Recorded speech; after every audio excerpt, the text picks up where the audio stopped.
的父母明明只是1.3米的矮子，但我的身高却突破到了2米，并且我的肌肉也在以每天10斤疯狂暴涨。可我却并没有因获得强悍身体而感到高兴，只因我这奇葩系统虽然改变了我的身体素质，但同时也使我的长相变得越发凶残，以至于一个眼神就能让路边的野狗吓到大小便失禁，挥手间就能让杀人如麻的罪犯吓到伏法，并且随着我不断完成系统任务，我的各项散打搏击擒拿技能也获得了全方面提升。此刻走在大街上的我正在思考如何赚到下学期的学费，脑海中突然响起系统声音，检测到宿主身体素质近乎达到蓝星巅峰，绝世蛮王系统正式升级，物质实体奖励将纳入奖励系统，任务刷新，东山大道上即将发生一起持刀抢劫案，请宿主施以援手，任务奖励3万块。听到这声音，我眼睛一亮，等了4年，终于等来了一次真金白银的奖励。东山大道就在附近，走过去只要几分钟时间。见状，我立马朝着东山大道大步流星赶去。与此同时，在东山大道上，一位长相甜美的少女正拿着自拍杆对着镜头笑眯眯的直播。此人是当红女主播呆小妹，刚一开播就有数十万人涌入她的直播间。为了营造节目效果，呆小妹决定随机整蛊一位路人，借她的手机用一下，然后拿着手机就跑，看她会是什么反应。直播间的观众们也大呼同意，都觉得这样挺有意思的。紧接着，呆小妹举着自拍杆就在路上寻找着。片刻后，她看到了一位1.7米左右的小哥哥，就决定是他了。几十秒后，呆小妹俏生生地站在那位清秀小哥面前，装作柔弱的模样，甜甜开口：“小哥哥，能帮我个小忙吗？”清秀小哥被呆小妹突然的搭讪整得有点害羞，他结结巴巴的开口：“什么忙？”第一步成功，呆妹儿心中得意，装作委屈巴巴的模样道：“我手机欠费了，没办法坐车回家，能不能借手机让我打个电话？我让朋友给我充个话费。小哥哥，你可以帮我吗？”清秀小哥被呆妹儿叫的心都化了，甚至都不带怀疑，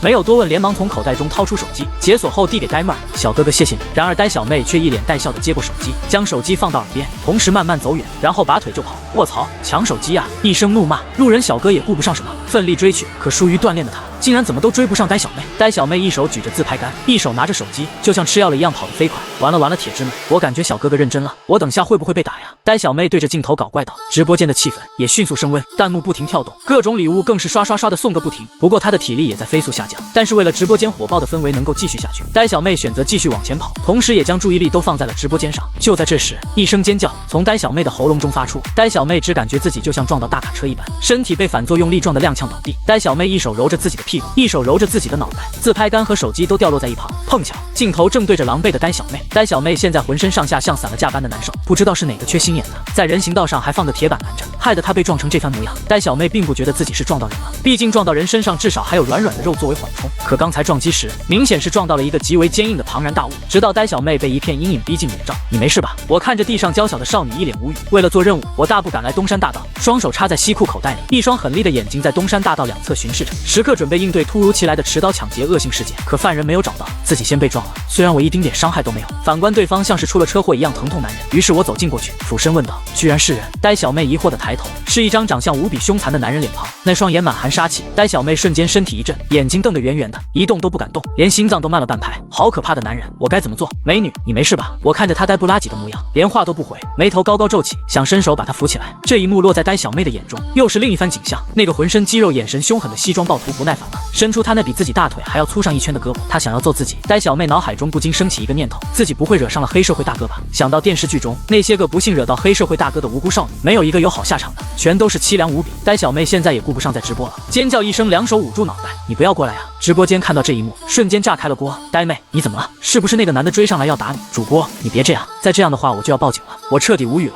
我是可以不过来呀，那你先得站起来呀，要不然还以为自己当街欺负民女呢，等下弄得报警就不好了，麻烦得很。我还得完成系统给的任务，拿到3万块钱的现金奖励。就在我妥协，准备后退一步让他自己起来时，不远处传来一声大喊：“大哥，快把他拦住！就是他抢了我的手机！”我循声看去，那是一个上气不接下气的清秀小男生，脸因为剧烈运动而变得涨红，他手指的方向正是一屁股坐在地上的呆小妹。抢劫！我目光一闪，终于找到你了！我一声狞笑，一步跨上前，单手将呆小妹的衣领抓住，将她生生提了起来。呆小妹那1.5米出头的身高，在我2.1米的身高面前完全不够看，简直就像个小矮人一样。而这一幕正好落入镜头之中。卧槽，我看到了什么？那是张飞吗？这人到底吃什么长大的，能长这么大？脚尖悬空的呆小妹大脑完全放空，她还是第一次被这样提起来。但是眼前这个男人真的好凶啊！短暂的沉默后，呆小妹双手双脚不停地在空中挥舞着，拼命喊着救命，希望有人能帮帮她。但是谁又敢惹？结果就是一群人隔着老远围成个圈，在这里指指点点，有人不敢阻止，躲在背后偷偷报警，还敢喊救命。我很恶地说道：“那岂不是贼喊抓贼？说刀在哪里？”我那暴虐的眼神配合上凶残的表情，爆炸的肌肉，杀伤力直接拉满。呆小妹哪受过这种折磨？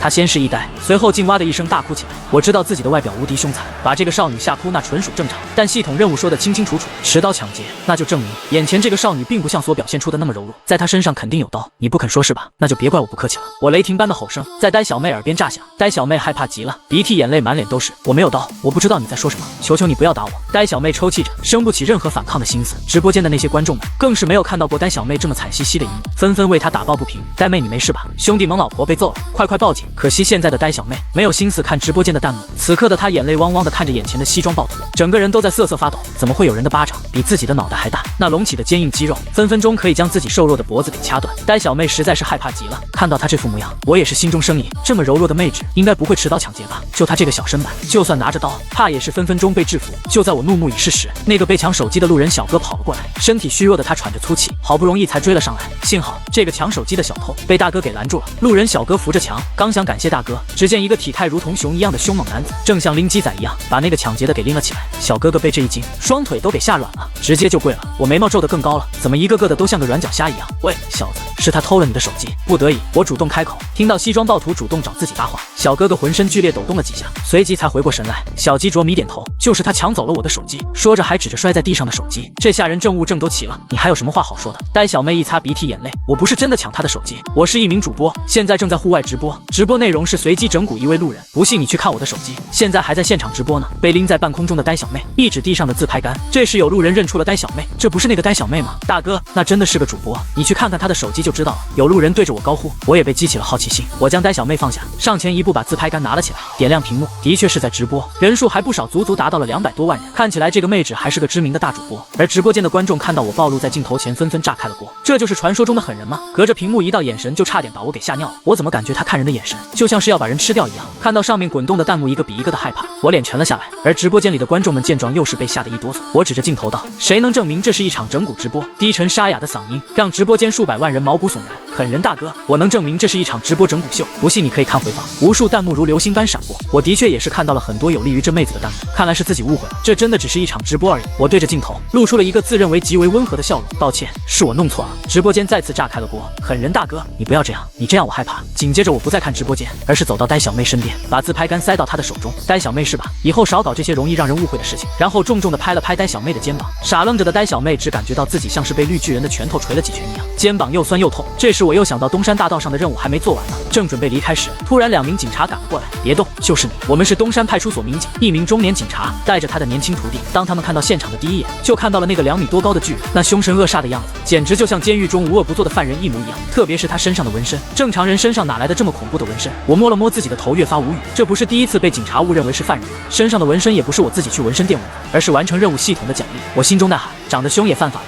擦干泪水的呆小妹对着2位民警摇手解释，警察叔叔，他不是坏人，这只是一场闹剧而已，这里没有人犯法。但是不管呆小妹怎么说，2位民警至少要过来了解一下情况，登记一下才合乎规矩。就在2位民警走近的时候，突然民警身后爆发出一阵喧哗声，有人抢劫啊，快报警，他拿着西瓜刀的，快报警！一阵阵嘈杂的声音压过这边群众的议论声，我则是敏锐地捕捉到了西瓜刀3个字，持刀抢劫。我等你很久了。我目光一闪，对着民警喊道，那边有持刀抢劫的，快过去！2位民警很快就反应过来，往身后跑去。闹事持刀抢劫，这件事可不小。呆小妹也迅速知道了事情的严重性，直接将镜头翻转，跟着民警跑了过去。不管怎样，直播还在继续，她可以现场直播民警是如何处理这场持刀抢劫案的。经验丰富的中年民警也在第一时间拿起腰间的对讲机急声道，东山大道发生持刀抢劫案，请求支援。话还没说完，他们3个就看到一个庞然大物以一个远超于他们的速度朝着案发现场冲去，直播间里都吵开了花。持刀抢劫案，呆小妹快去现场，你也能起到新闻工作者的作用。我的速度很快，经过4年的任务，我的身体素质已经提升到寻常人难以想象的地步，去参加个奥林匹克，金牌随随便便就能拿到手。现在超过2名警一妹纸，那简直是轻轻松松。案发现场并不远，很快我就看到了，在一间商铺前，一位油光满面的红脸男子正拿着一把西瓜刀不停地挥舞着，在他手中还有一名人质。极为巧合的是，正好就是那个被呆小妹整蛊的路人小哥。此刻的他一脸惨白，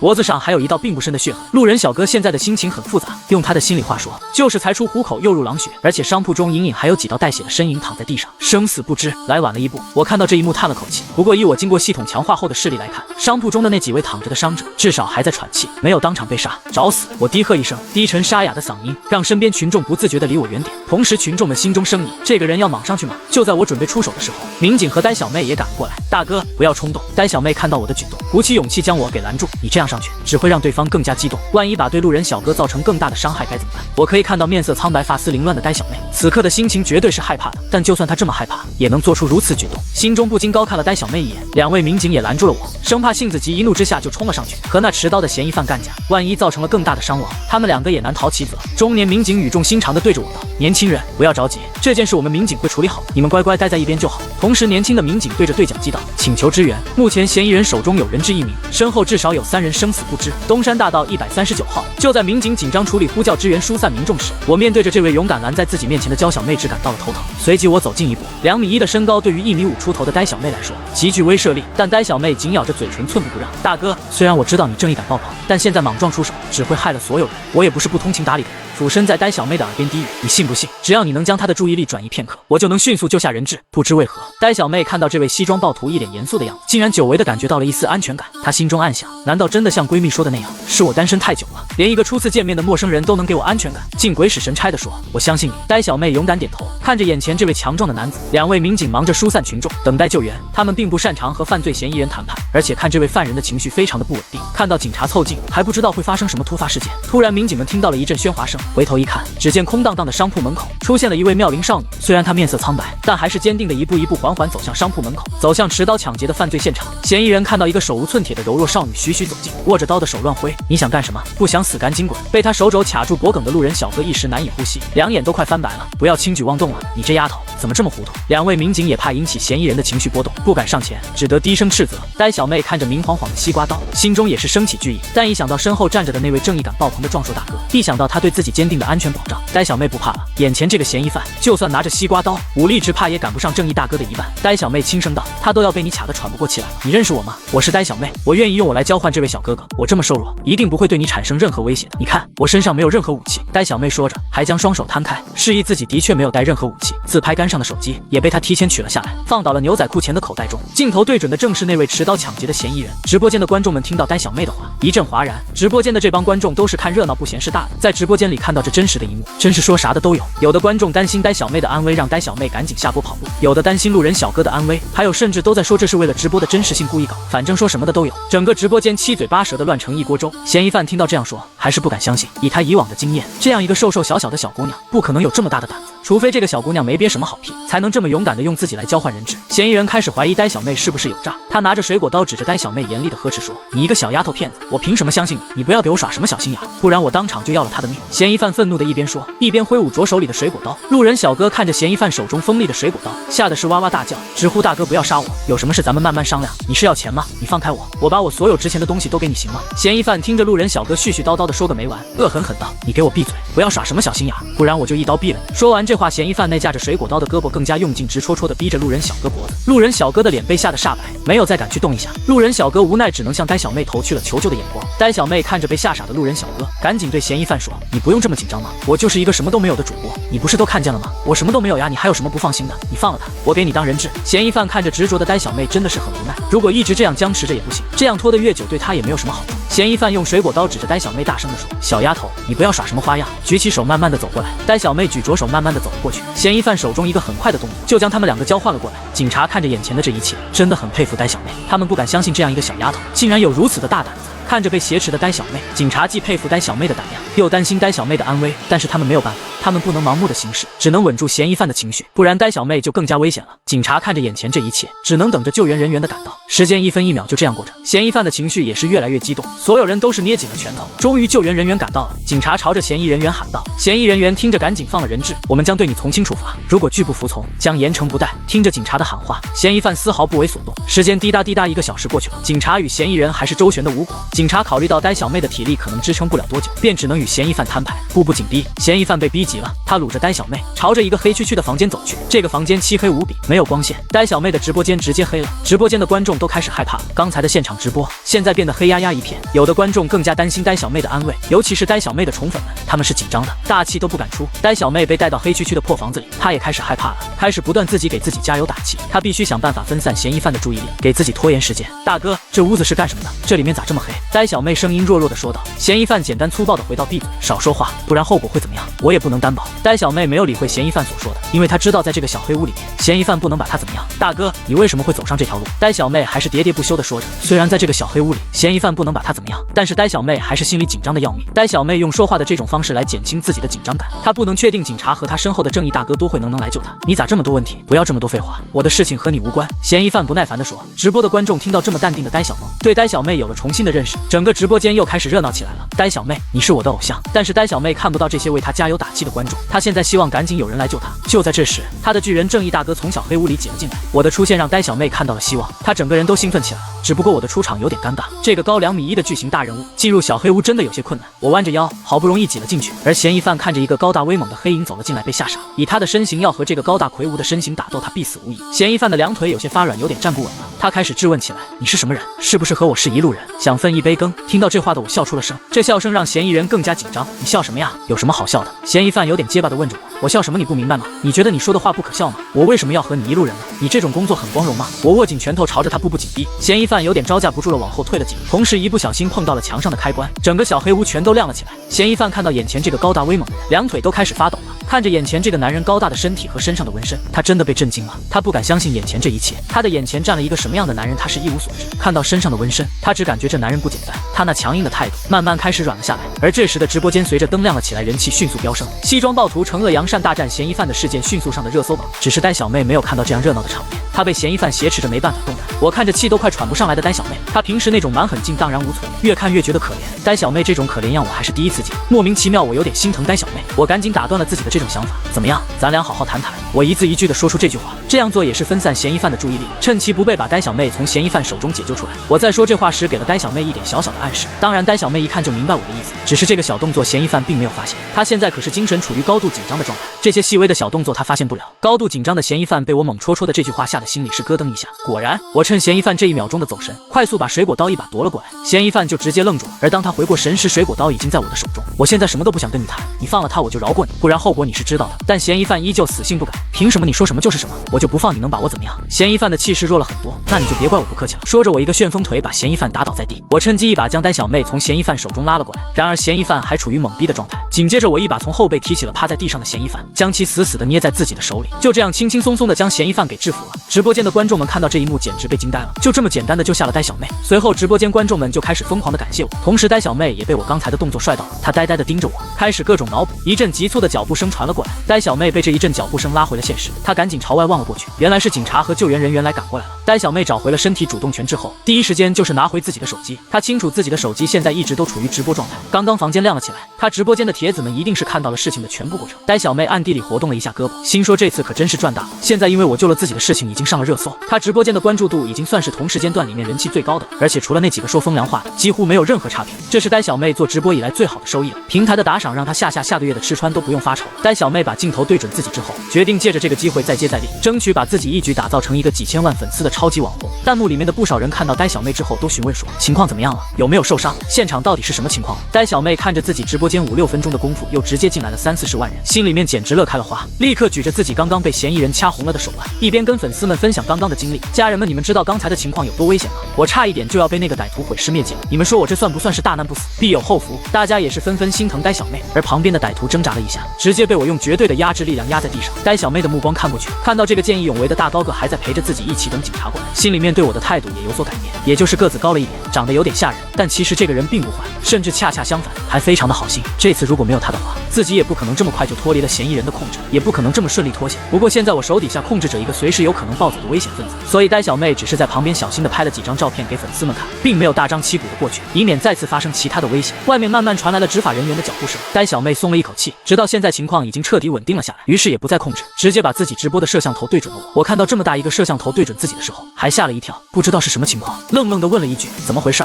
你是个记者吗？呆小妹摇摇头，看着直播间一下子又增长了10几万人，最贵的礼物也开始层出不穷，知道自己把镜头去对准了我，就是掌握了属于自己的流量密码，又怕这个人直接离开，于是赶紧说，没有，我是一个在网站上直播的主播，真的很感谢你刚才的见义勇为，要不我的小命都要没了。刚刚我的直播没有关闭，所以直播间里的粉丝们看到了刚刚事情的全过程，大家都很崇拜英雄，所以也都想见见你的正脸。我很不能理解这类直播的东西，于是问了一句，刚刚看到了全部过程，不就已经知道我长成什么样子了吗？为什么还要看正脸？呆小妹摇摇头解释说，这个不一样，刚才我的手机掉在地上了，摄像头上面沾了土，再加上屋里面地光线不好，拍出来的效果本来就不是特别清晰。而且你刚才出手的动作太快了，我的手机是前几年的款，本来马上都要换了，所以摄像技术没你想的那么强大。你跑那么快，在镜头里面肯定是会糊涂的。我还没来得及说话，警察和救援人员忽然扑门而入，从我手底下将嫌疑犯带走了。警察还一脸严肃地询问我说：“你是什么人？为什么会出现在案发现场？跟我们的这位被劫持的受害者又是什么关系？因为我们现在对嫌疑人的身份还没有一个明确的掌握。你作为目击证人，方便给我们提供一些你知道的线索吗？”我不屑地看了他一眼，觉得这群人就是在看热闹，于是根本不想回答。哪怕他是个警察，这些事情跟他半毛钱关系都没有，纯粹就可以算得上是路见不平拔刀相助。警察来了，嫌疑犯的事既然都已经解决了，我觉得自己也该离开了。想到这里，二话没说，直接迈着长腿离开了现场。警察因为还要回去提审犯罪嫌疑人，于是也就没有再追过去。我转过身离开的时候脚步有些快，因为害怕别人追上来问东问西，或者看着不让我走各种找麻烦，所以难免走路的时候着急了一点。偶然间一不小心撞倒了呆小妹，呆小妹的手机直接滚落到了地上，随后她愣了一下，赶紧蹲下身去查看，结果还是发现自己的手机摔坏了。原本的直播还在继续，现在整个手机都是黑屏的状态，根本用不了了。呆小妹直接蹲在地上哭了出来，抱着胳膊显得十分无助，一边哭一边说：“你这个大块头怎么能这样？撞坏了我的手机都不知道说一句对不起吗？你个坏人！”警察和救援人员在听到呆小妹的声音之后，立刻又折返到了房间里面，想要看一下呆小妹是不是出现了什么意外情况。毕竟他们从呆小妹的声音当中可以听得出来，呆小妹此时似乎十分的崩溃。他们觉得自己还是去看一下比较好，万一呆小妹要是因为刚才被嫌疑犯给劫持才造成现在这个样子，那他们多多少少也是有一些责任的。由于警察和救援人员跑到了呆小妹那里，所以嫌疑犯也就只是一个人待在了门口。警察根本就没有把嫌疑犯给放在心上，因为他们早就已经用手铐把嫌疑犯给铐住。在他们看来，现在嫌疑犯根本就动弹不得，想跑也跑不了，他们根本就不用太过于担心。而嫌疑犯在看到警察和救援人员离开以后，脸上立刻就露出了一副得意的笑容。只见他悄悄地从衣袖当中拿出了一根铁丝，然后三下两下就直接把手铐给撬开。下一秒，警察见状也顾不得呆小妹了，立刻就朝着嫌疑犯的方向追了过去。我本来都已经打算离开了，结果没有想到情况又突然变成了这副样子。稍微犹豫了一会儿，然后我便做出了一副什么都没有看到的样子，好像外面的事情跟我都没有什么关系。嫌疑犯看到我这个样子，心中也是忍不住松了口气，他还真担心我会朝着他追过来，毕竟我这副样子看起来就让人十分的害怕。如果真的过来追自己的话，嫌疑犯都不确定自己到底能不能够逃脱。而在发现我的目光并没有放到自己的身上之后，他立马向着1楼出口跑去。等到我赶到2楼的时候，嫌疑犯才刚刚来到楼下的范围。嫌疑犯此时已经把自己所有的精力全部都放在了身后的警察跟救援人员的身上，所以他根本就没有注意我已经到了他的头顶上。我在看到下面的嫌疑犯之后，就是嘿嘿一笑，然后二话不说，直接就纵身跳了下去。